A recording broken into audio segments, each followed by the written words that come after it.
Good morning, everyone. This is Mike O'Malley here with the Hurricane Season 2020 update, part of the Hurricane Outlook and Discussion for September 18th, 2020, recorded around 10:22 a.m. Eastern Time. Well, starting off here, the wide look at the Atlantic Basin with a lot of systems currently ongoing. First of all, we have Tropical Depression 22 in the southwestern Atlantic Basin. This could be a potential concern to portions of northeast Mexico and also southeastern Texas over the next several days, as this moves very slowly around in the Gulf of Mexico, heading in the general direction of the southeast Texas coast. This will be something to watch, obviously, for them. We also have Hurricane Teddy in the Atlantic Basin with maximum sustained winds of 130 miles per hour, a Category 4 hurricane heading very close for the island of Bermuda, and then eventually possibly into the Canadian Maritimes and the Northeast United States. So obviously for you folks there in the Canadian Maritimes, Bermuda, obviously, it is something to be monitoring very carefully as time progresses.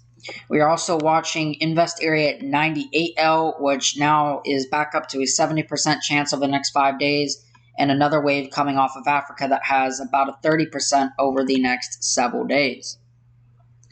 Starting off in the southwestern Atlantic Basin, we have Tropical Depression 22, a little bit of an elongated system this morning. Again, you can kind of see that we have this elongation that's in through here. We haven't had a reconnaissance aircraft in there since yesterday evening, so there is another one scheduled for later this evening, so obviously that will be much welcomed information.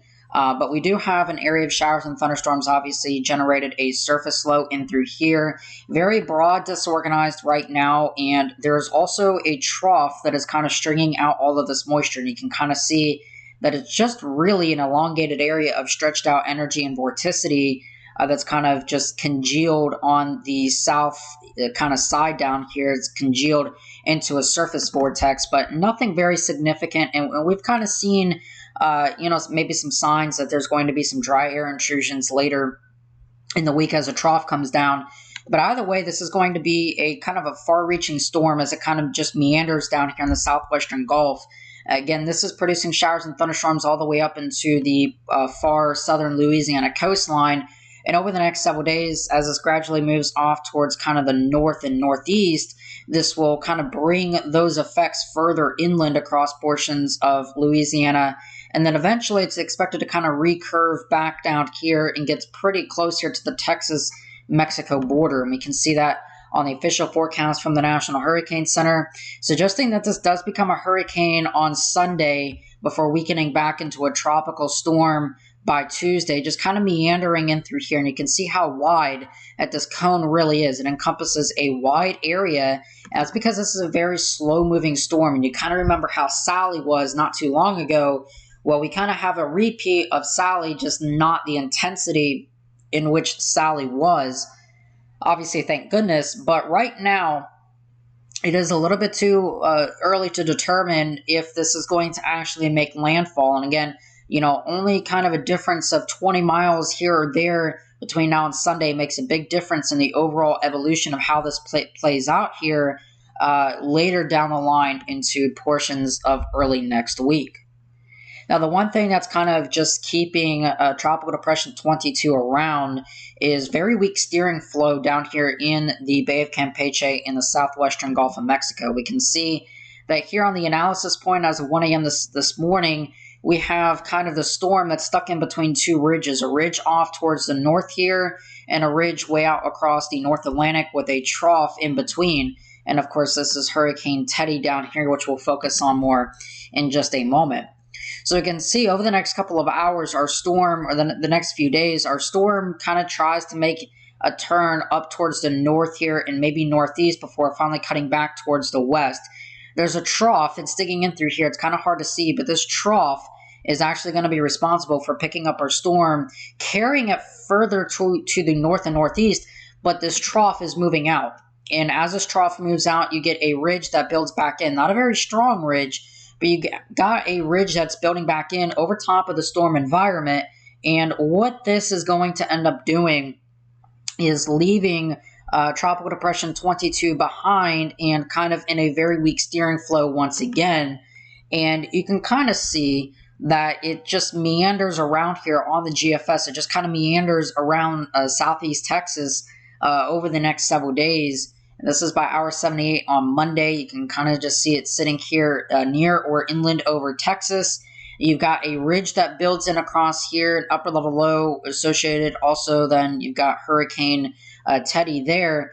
But you can see this big ridge that kind of builds back in. And it's not a very strong ridge, because this is a time of the year where we typically don't get these heat domes that build over the western United States as we're kind of changing the seasons.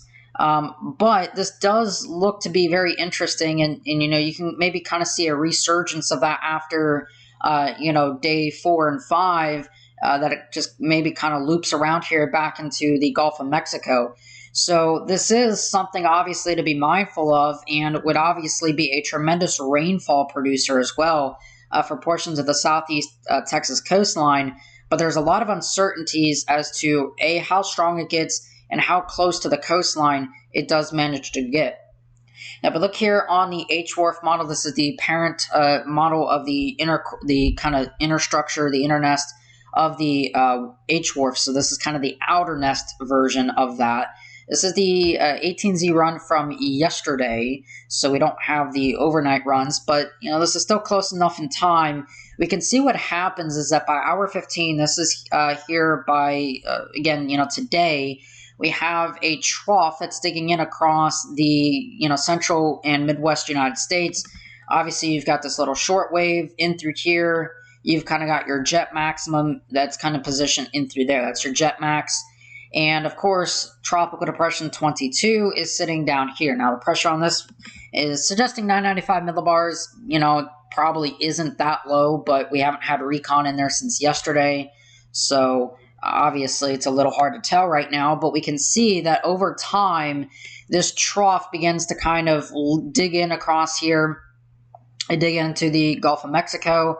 Our storm starts to get pulled further towards the north here on this particular model. It starts to get pulled further north, but you can see what happens is this trough actually kind of moves out and lifts northward, and you're left with a ridge that kind of builds back in over the top here of our storm. So down here, kind of on the downstream side, you're getting, or upstream, you're getting the ridge to build back in over top of the storm. You have a jet maximum obviously positioned through here. Now, with this kind of air mass that we're going to be seeing, if we go to the precipitation and moisture here, you can see what starts to happen is we get this big kind of gulp of dry air, and this is in response because of this ridge or the trough that kind of dug in. You've got high pressure setting back up. High pressure is associated with subsidence and dry air, so we now have dry air sitting over a large portion of the Midwest and the kind of upper United States, and this dry air is going to get wrapped around as we kind of see this front try to get entangled into the Gulf of Mexico, and what ends up happening is it ends up kind of leaving, but because this is a circulation, this dry air from the Texas coastline and the continental United States is going to get wrapped around from time to time, and our storm never really has a chance to organize. Finally here, this is by Monday, the dry air does kind of get a little bit removed from the inner core structure of Tropical Depression 22.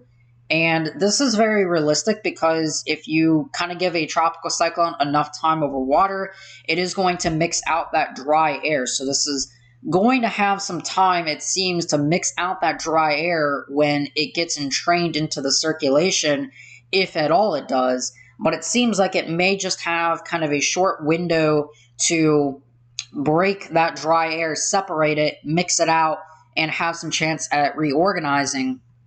We can see here that TD22 just doesn't want to really move much, and it just kind of hangs around the Texas coastline, finally kind of fizzling out into a remnant circulation by next Wednesday. And this is certainly a very real possibility of what actually may happen. If we go to the actual HWRF's solution here, this is the 18Z run from yesterday as well.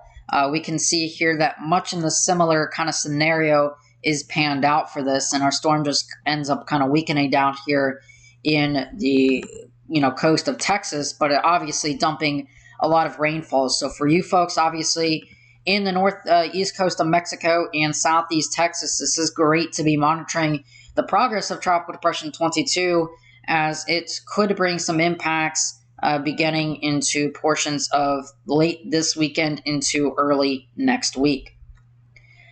Now, shifting our attention back over to Hurricane Teddy, maximum sustained winds right now are 130 miles per hour. Some slight weakening occurred after an eye wall replacement cycle last night.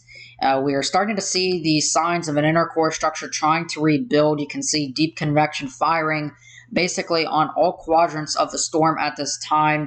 Very deep thunderstorms right near the eye wall. This is contributing to the pressure falls and subsidence in the center where the eye is. That subsidence and dry air in the eye is, basically how you know that a storm is intensifying. And we see that eye trying to clear out once again. So, after kind of making it almost to, 145 miles per hour last night, officially 140, it did weaken a little bit.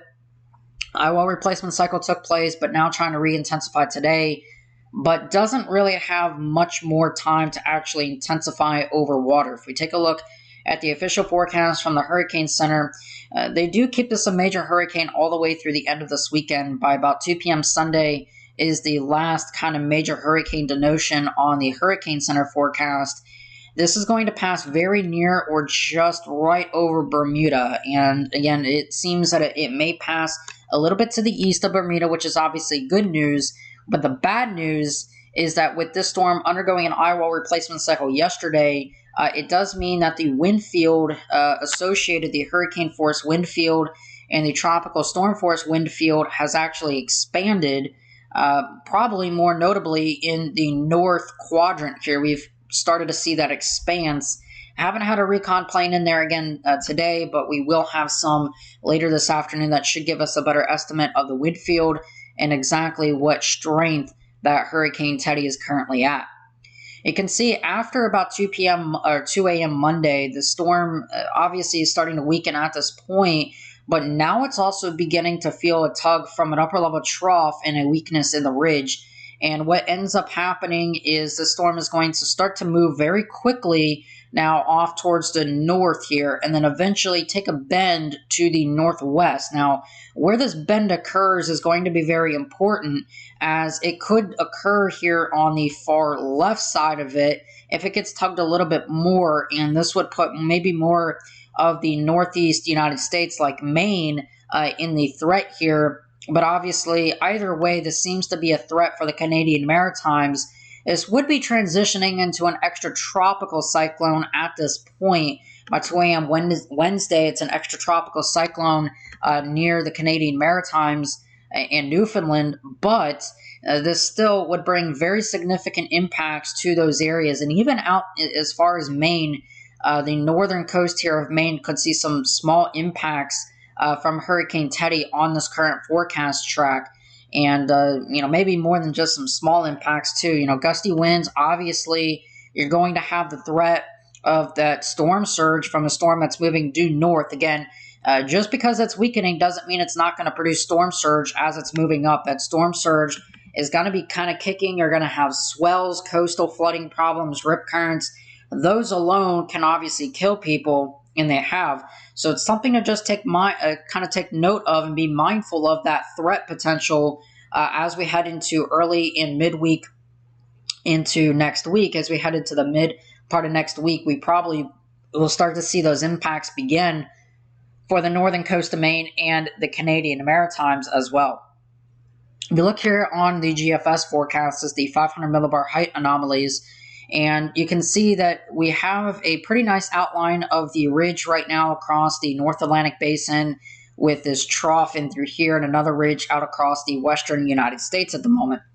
And this is Hurricane Paulette Hurricane Teddy rather, sitting right here. And this is the small island of Bermuda right in through there.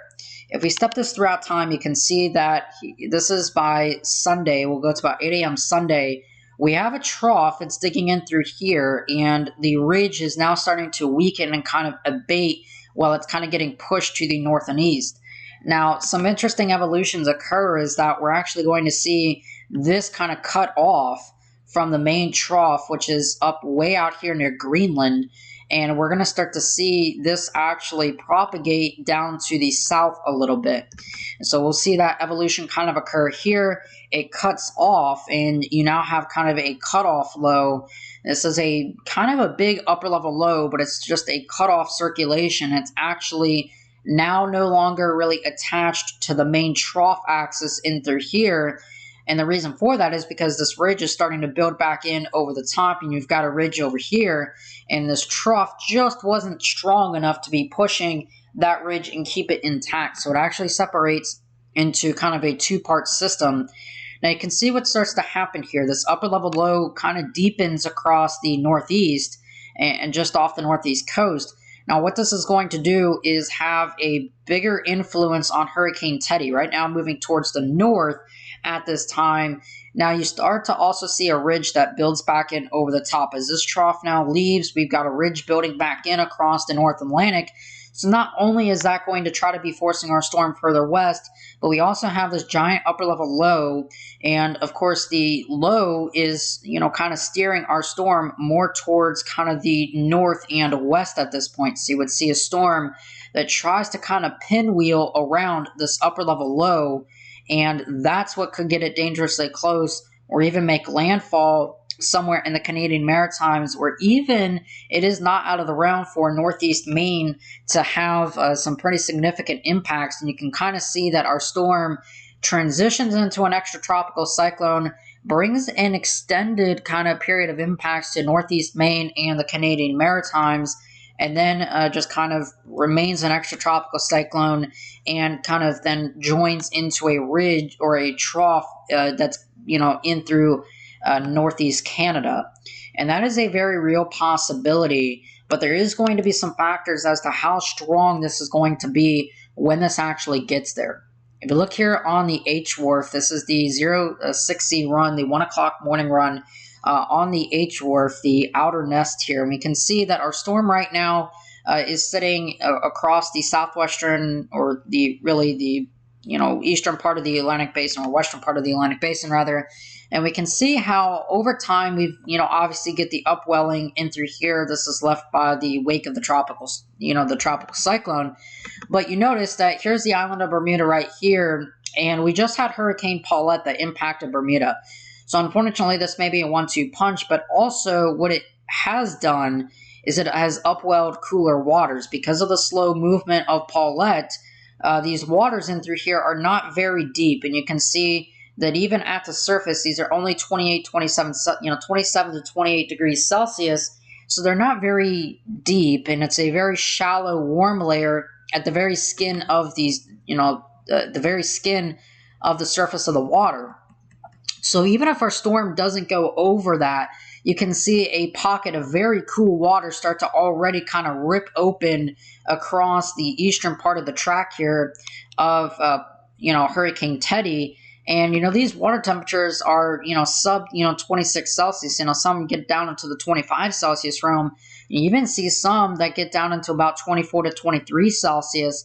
This would be very detrimental to a storm and would likely allow for a convective collapse of the thunderstorms around the center, and you would likely see a very disheveled look as it's now passing towards the north. Now, how slowly this moves, though, is going to be the biggest determining factor in all of this, because if it's moving fast, it's not going to quite feel this very, kind of shallow warm layer in fact, and the upwelling might be kept to a small minimal and not really impact our hurricane as much.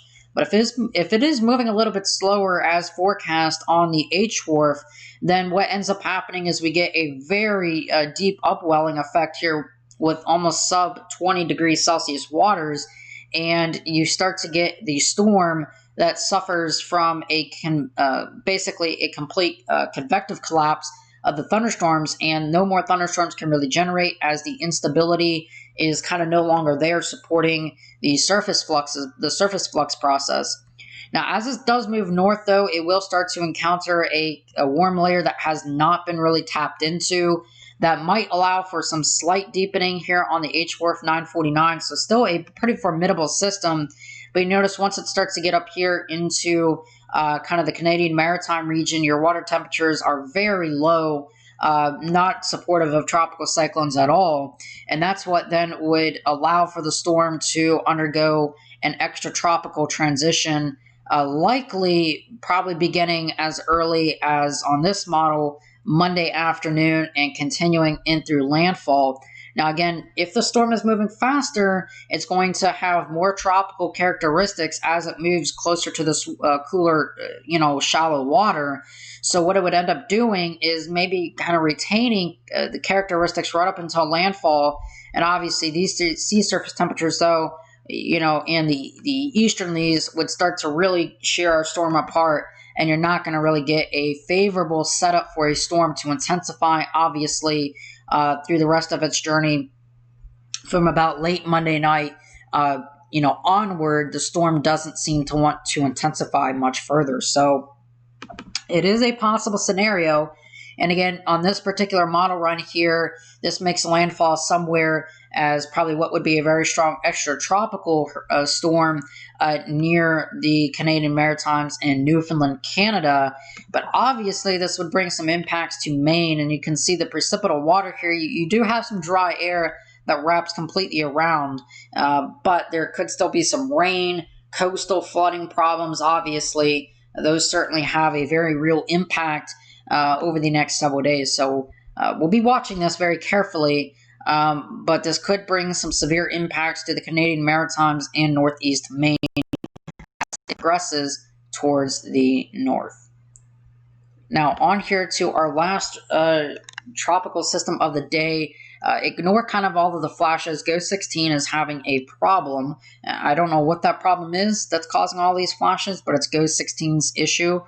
So hopefully that gets fixed here and you can even see. But this is Invest Area 98L. Yeah, Invest Area 98L. We have a lot of systems out there. This system actually looks a little bit better defined today than it has in the last several days. And right now, this is not really expected to be a land concern at all, moving kind of off towards the north and west here, getting, steered by weakness in the ridge. But we do have more convection that's trying to build near it today. Some semblance maybe of what could be a low-level center of circulation on the far eastern side.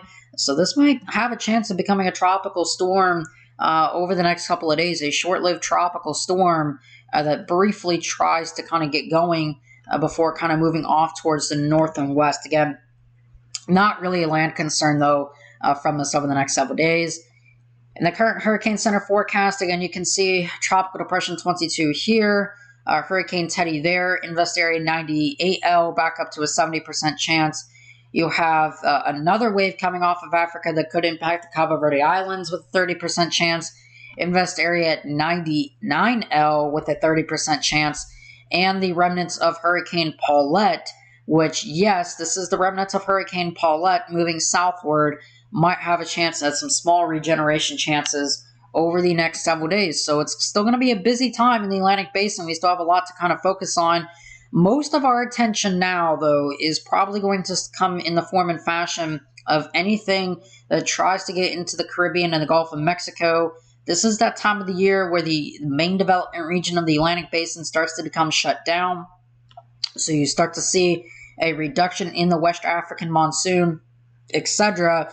And this area usually gets the big green light for a go this time of the year. And in through October, and if you remember Hurricane Michael, obviously that was a Category 5 on October 10th. So, during the early to mid part of October. So very important that now that just because the season is starting to wind down for the African waves, the season is only getting going now for the tropical activity in the southwestern Atlantic Basin. Any waves that don't develop out here, that don't turn out to sea, make it further west, they get into the Caribbean, that's typically when we have to start paying attention. Central American gyres, also, a convergence in the winds down here from Central America, both in the Eastern Pacific and the Atlantic. That season is now starting to set up, and you typically get circulations that develop here, and that's how Hurricane Michael formed. Obviously, Michael kind of came out something much like that. So it's just important to know that, the season is still well and alive, and we still have a while to go. Actually, Wilfred is the last named storm of the 2020 Atlantic hurricane season before we go into the Greek alphabet. So if one of these two, either TD22 or 98L, get named Wilfred, obviously, then the next one would be Alpha. So we are heading into the Greek alphabet this year. So with that being said, I hope you all have a great rest of your afternoon, evening. Of course, I am Michael Romelli. Hope you all have a great rest of your Friday morning and afternoon. I'll talk to you guys again some more tomorrow.